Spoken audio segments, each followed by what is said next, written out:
Hi అండి.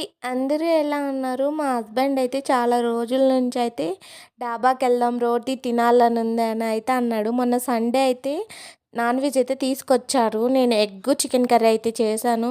దాంట్లోకైతే రోటీ చాలా బావుంటుంది కదా!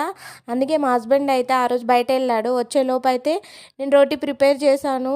మైదా పిండి చూస్తే కొంచెమే ఉంది. దాంట్లో అయితే హాఫ్ గోధుమ పిండి, హాఫ్ మైదా పిండి అయితే ఏసి రోటీలాగా చేశానండి.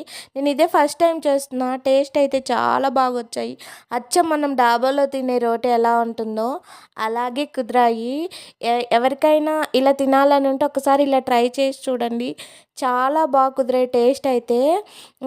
ఎప్పుడు మేము డాబాకెళ్ళి తినేవాళ్ళం. నేనెప్పుడైతే ఇంట్లో ట్రై చేయలేదు. ఎందుకంటే దాన్ని నిప్పుల మీద కాల్చాలి కదా! అలా అని ఒకసారి యూట్యూబ్ చూసేసరికి ఇలా చేస్తున్నారు గ్యాస్ స్టవ్ మీదే రోటీ. నేను కూడా అలా అయితే ట్రై చేశాను. బాగొచ్చింది. కుదిరింది. టేస్ట్ కూడా